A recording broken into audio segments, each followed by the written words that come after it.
नमस्कार, मैं हूं दिव्या बिहारी। न्यूज में आपका स्वागत है। आज है 3 अक्टूबर दिन गुरुवार। खबरों के बढ़ने से पहले एक नजर सुर्खियों पर।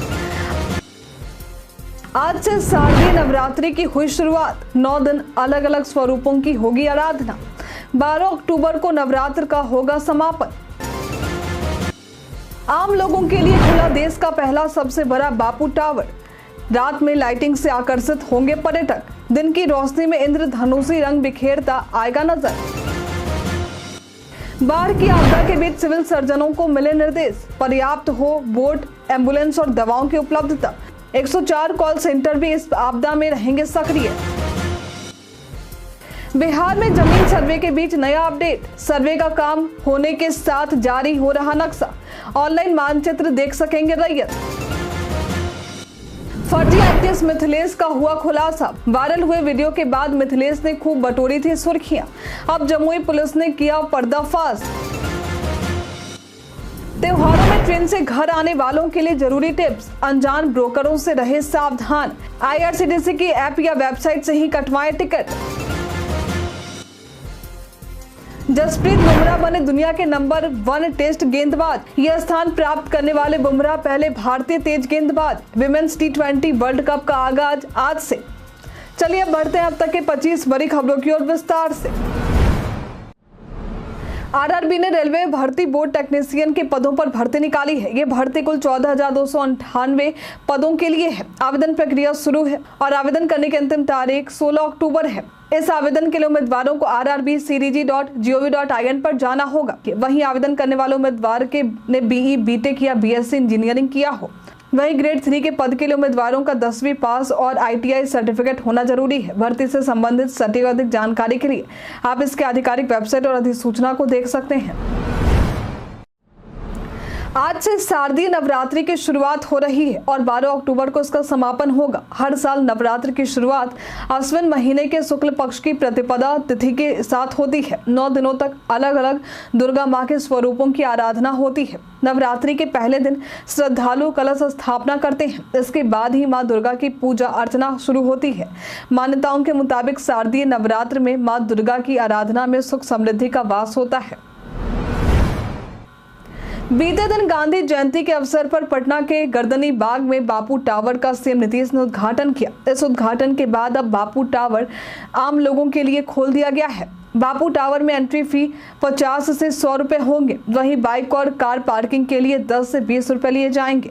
आपको बता दें कि ये सीएम नीतीश का ड्रीम प्रोजेक्ट था। अपनी तरह का ये देश का पहला ऐसा भवन है जिसे 35 टन तांबे से बनाया गया है। रात में लाइटिंग से बापू टावर सोने की तरह चमकता दिखाई देगा और पर्यटकों को अपनी तरफ आकर्षित करेगा। तांबे से बने इसकी दीवार से ऑक्सीजन और नाइट्रोजन की प्रतिक्रिया जब होगी तो यहाँ से इंद्रधनुषी रंग दिखाई देंगे जो इसकी खूबसूरती में 4 चांद लगाएंगे। अब आप आसानी से हर घर नल का जल योजना से संबंधित अपनी शिकायत दर्ज करवा सकते हैं। पेयजलापूर्ति के अनुश्रवण, मरम्मति एवं संपोषण संबंधित अपनी शिकायत एवं सुझाव दर्ज करने के लिए आप 1800-123-1121 पर कॉल कर सकते हैं। कॉल करने का समय सुबह 6 बजे से रात के 8 बजे तक है। इसके अलावा आप व्हाट्सएप पर मैसेज भी कर सकते हैं। व्हाट्सएप पर मैसेज करने के लिए 8544429024 पर जा सकते हैं। यहाँ मैसेज के दौरान वार्ड संख्या, गांव का नाम, पंचायत का नाम, प्रखंड का नाम, जिला का नाम, शिकायत के प्रकार, शिकायतकर्ता का नाम, शिकायतकर्ता का दूरभाष संख्या की जानकारी जरूर दें। स्वास्थ्य विभाग ने सभी जिलों के सिविल सर्जनों को बाढ़ के मद्देनजर आवश्यक तैयारियों के निर्देश दिए हैं। अपर मुख्य सचिव प्रत्यय अमृत ने वीडियो कॉन्फ्रेंसिंग के जरिए सिविल सर्जनों के साथ समीक्षा की, जिसमें बोट, एम्बुलेंस और दवाओं की आवश्यकता उपलब्धता सुनिश्चित करने के निर्देश दिए गए हैं। उन्होंने बाढ़ के बाद महामारी से बचने के लिए ब्लीचिंग पाउडर का छिड़काव करने और गर्भवती महिलाओं व नवजातों का विशेष ध्यान रखने पर जोर दिया है। दरभंगा जिले के प्रखंडों पर भी ध्यान देने का निर्देश दिया गया है। इसके अलावा स्वास्थ्य विभाग ने बाढ़ से उत्पन्न बीमारियों की रोकथाम के लिए एक नियंत्रण कक्ष स्थापित किए हैं, जिसमें 15 अधिकारियों की टीम बनाई गई है। 104 कॉल सेंटर भी बाढ़ अवधि के दौरान सक्रिय रहेंगे। बिहार में चल रहे जमीन सर्वे के बीच कई नए आदेश जारी हो रहे हैं। जैसे जैसे भूमि सर्वेक्षण का काम पूरा हो रहा है, वैसे वैसे नक्शा जारी किए जा रहे हैं। नक्शा जारी होने से भू मालिक आसानी से सर्वे का मानचित्र ऑनलाइन देख सकेंगे। बिहार जमीन सर्वे का मैप भू मालिक डाउनलोड कर सकते हैं। इसे डाउनलोड करने के लिए जिला, उप प्रभाग, सर्किल, मौजा, सर्वेक्षण प्रकार, मानचित्र, उदाहरण, सीट संख्या की जानकारी देनी होगी।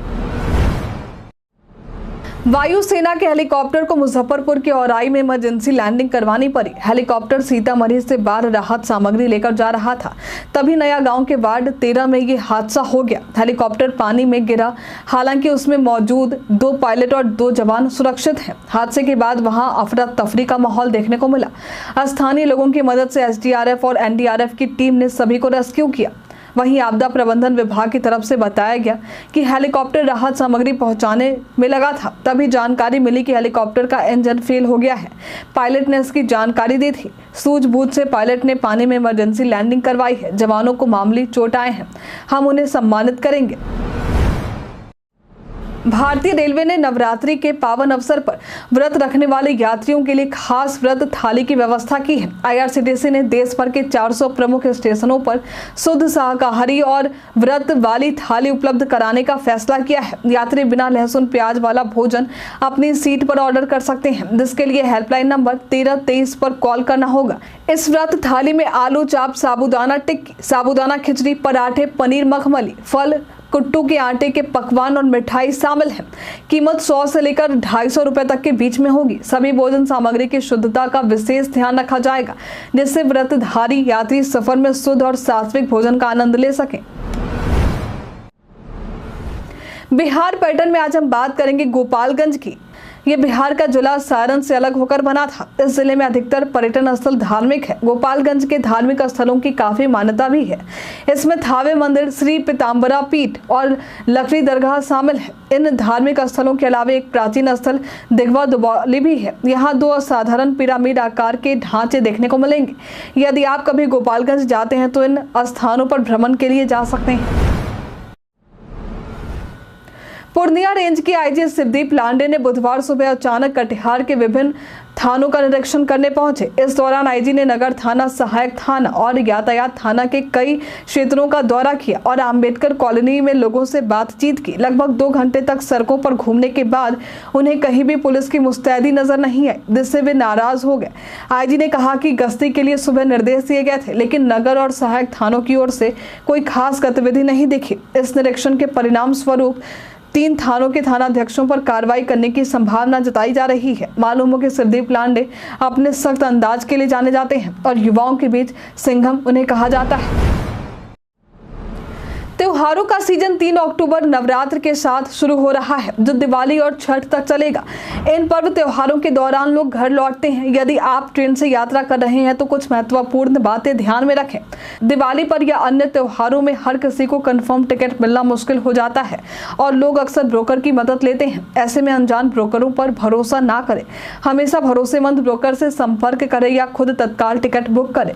फेक ऐप और वेबसाइट से बचें। हमेशा आईआरसीटीसी के आधिकारिक ऐप या वेबसाइट से ही टिकट बुक करें। इसके अलावा रेलवे के कस्टमर केयर के लिए सही हेल्पलाइन नंबर 139 है। इस हेल्पलाइन नंबर पर आप संपर्क कर सकते हैं। अनजाने लिंक पर क्लिक करने से बचें, क्योंकि ये ठगी का कारण बन सकते हैं।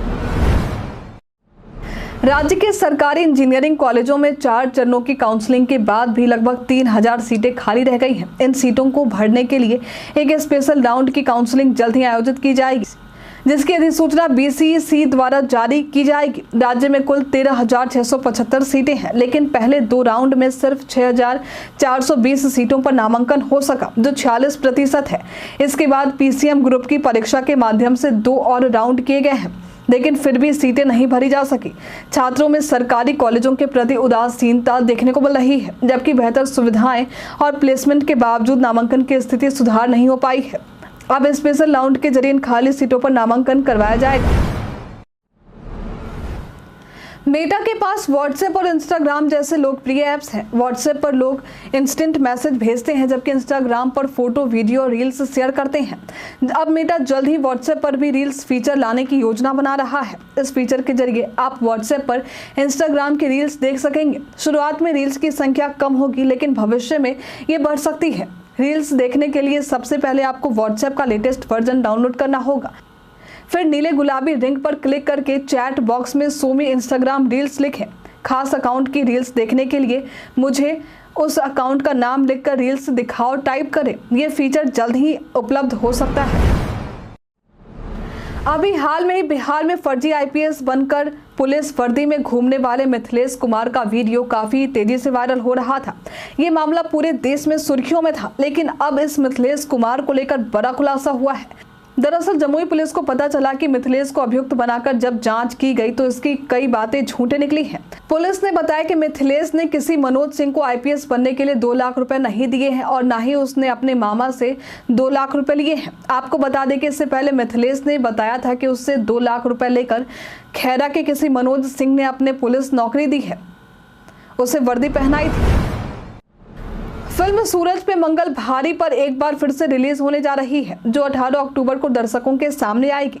इस फिल्म में मनोज वाजपेयी, दिलजीत दोसांझ और फातिमा सना शेख प्रमुख भूमिकाओं में नजर आएंगी। अभिषेक शर्मा द्वारा निर्देशित ये हल्की फुल्की कॉमेडी दर्शकों के लिए बड़े पर्दे पर वापसी कर रही है। फिल्म की पहली रिलीज महामारी के बाद के समय में हुई थी, जब थिएटर धीरे धीरे खुल रहे थे। उस चुनौतीपूर्ण समय में भी दर्शकों ने इसे काफी पसंद किया था।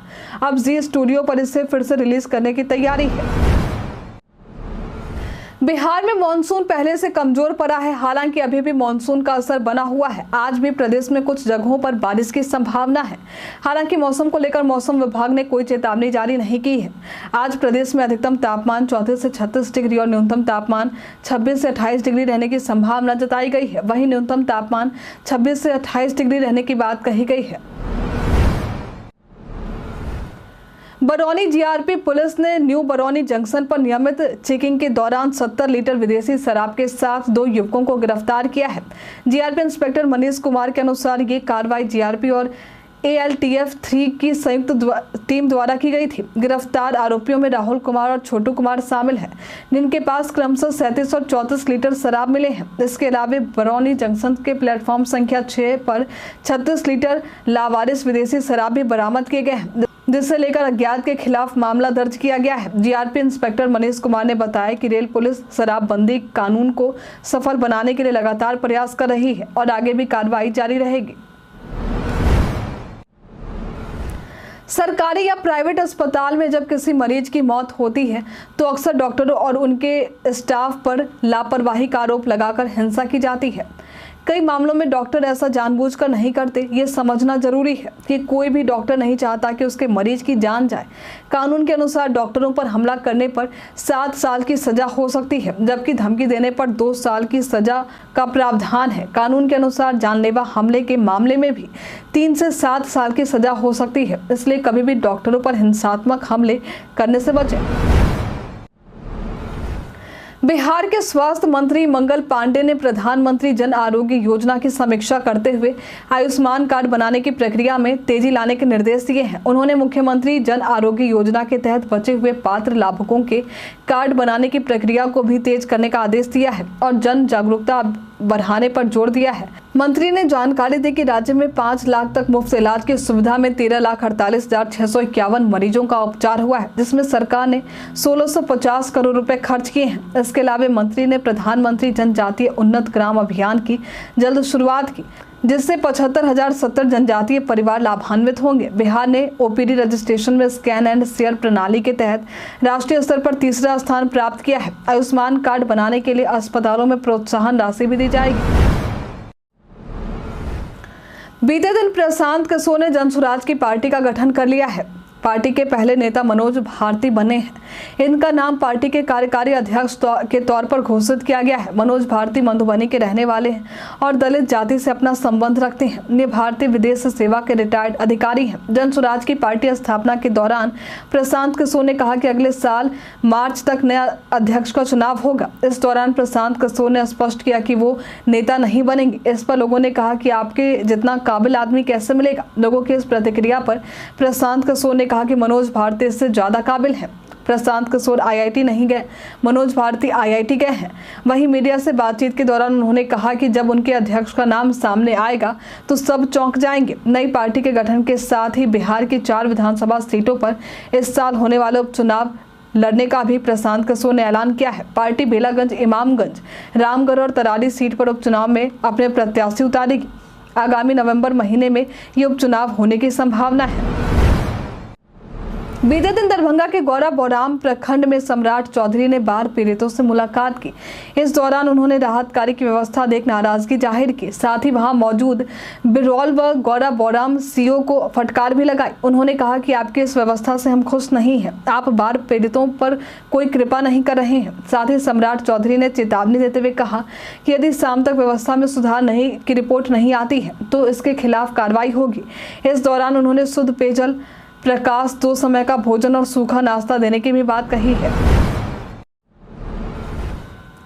बिहार की सियासत में स्मार्ट मीटर को लेकर काफी हंगामा देखने को मिल रहा है। एक तरफ जहां राजद ने स्मार्ट मीटर को उखाड़ फेंकने का अभियान शुरू किया है, वहीं दूसरी तरफ कांग्रेस भी इसे लेकर जन आंदोलन कर रही है। सीएम नीतीश के गृह जिले नालंदा से कांग्रेस ने इसकी शुरुआत की है। प्रदेश अध्यक्ष अखिलेश प्रसाद ने कहा है कि पहले बिजली का बिल 1000 रुपए तक आता था, लेकिन जब से स्मार्ट मीटर घरों में लगाया गया है तब से 4 से 5 गुना अधिक बिजली बिल आ रहा है। सरकार ने उद्योगपतियों के दबाव में आकर स्मार्ट मीटर लगाने का फैसला लिया है, जो कि पूरी तरह से गरीब विरोधी है। इसलिए कांग्रेस ने सरकार की जन विरोधी नीति के खिलाफ आंदोलन शुरू किया है। रविचंद्रन अश्विन को पीछे छोड़कर भारत के तेज गेंदबाज जसप्रीत बुमराह 2 अक्टूबर को दुनिया के नंबर 1 टेस्ट गेंदबाज बन गए हैं। बुमराह ने बांग्लादेश के खिलाफ 2 मैचों को टेस्ट सीरीज में शानदार प्रदर्शन करते हुए उपलब्धि हासिल की है। वे पहले भारतीय तेज गेंदबाज हैं जिन्होंने टेस्ट रैंकिंग में पहला स्थान प्राप्त किया। इससे पहले कपिल देव टेस्ट गेंदबाजों की सूची में सर्वोच्च स्थान पर रहने वाले भारतीय तेज गेंदबाज थे। इसके अलावा बता दें कि आज से विमेंस T20 वर्ल्ड कप 2024 का आगाज होने जा रहा है। 4 अक्टूबर से भारतीय टीम अपने अभियान की शुरुआत करेगी। ये मुकाबला UAE के दुबई इंटरनेशनल स्टेडियम और शारजाह क्रिकेट स्टेडियम में देखने को मिलेगा। कई कारणों से दर्ज है भारत के इतिहास में आज की तारीख। आज के दिन वर्ष 1831 में मैसूर पर ब्रिटेन ने कब्जा किया था। आज के दिन वर्ष 1880 में पहले मराठी संगीत नाटक संगीत शकुंतला का पुणे में मंचन हुआ था। आज के दिन वर्ष 1977 में पूर्व प्रधानमंत्री इंदिरा गांधी को भ्रष्टाचार के आरोप में गिरफ्तार किया गया था। आज के दिन वर्ष 1978 में कलकत्ता में पहला और दुनिया के दूसरे टेस्ट ट्यूब बेबी का जन्म हुआ था। आज के दिन वर्ष 1984 में भारत की सबसे लंबी दूरी की ट्रेन हिमसागर एक्सप्रेस कन्याकुमारी से जम्मू तवी के लिए रवाना हुई थी। आज के दिन वर्ष 1992 में गीत सेठी ने विश्व पेशेवर बिलियर्ड्स चैंपियनशिप जीता था। आज के दिन वर्ष 1994 में भारत ने सुरक्षा परिषद की अस्थायी सदस्यता के लिए औपचारिक रूप से अपना दावा पेश किया था। 2000 रुपए के नोट को चलन से हटाने की घोषणा आरबीआई ने करीब 1.5 साल पहले ही कर दी थी, लेकिन अभी तक 2000 के पूरे नोट मार्केट से वापस नहीं आए हैं। आरबीआई से मिली जानकारी के मुताबिक 2000 रुपए के 98% नोट ही बैंक में वापस आए हैं। अभी भी 7117 करोड़ रुपए के नोट लोगों के पास हैं। केंद्रीय बैंक के मुताबिक 19 मई 2023 तक चलन में मौजूद 2000 रुपए के 98% बैंक नोट वापस आ गए हैं। 2000 रुपए के बैंक नोट को जमा करने या बदलने की सुविधा 7 अक्टूबर 2023 तक देश के सभी बैंक के ब्रांच में उपलब्ध थी। आपके अनुसार 2000 रुपए के नोट को चलन से हटाना कितना सही था या नहीं? बीते दिन हमारे द्वारा पूछे गए सवाल का आप लोगों में से बहुत सारे लोगों ने अपना जवाब हमें हमारे कमेंट सेक्शन बॉक्स में लेकर दिया था। जिन्होंने हमारे द्वारा पूछे गए सवाल का जवाब देने के नाम है बिरजू कुमार, राजेंद्र कुमार, नुन्नू, गोलू कुमार, शंकर कुमार चौधरी, मोतीलाल कुमार, कृष्णा प्रसाद, सुहान अली खान, शेख साहब, छोटू राजा, जयप्रकाश चौधरी, परशुराम सिंह, राजू कुमार, कमलावती कुमारी, उत्तम कुमार, आलोक प्रियदर्शी, मुकेश गिरी, रविंद्र कुमार। इसी के साथ बढ़ते आज के सवाल की ओर। आज का सवाल है, आपके हिसाब से स्मार्ट मीटर पर हो रहे सियासत पर आपकी क्या राय है? हमें कमेंट में लिखकर जरूर बताएं। आज के लिए इतना ही। बिहार के तमाम खबरों के साथ बने रहने के लिए देखते रहे बिहारी न्यूज। और साथ ही अगर आप यूट्यूब से देख रहे हैं तो चैनल को लाइक करना और सब्सक्राइब करना। अगर आप फेसबुक देख रहे हैं तो पेज को फॉलो करना ना भूलें। धन्यवाद।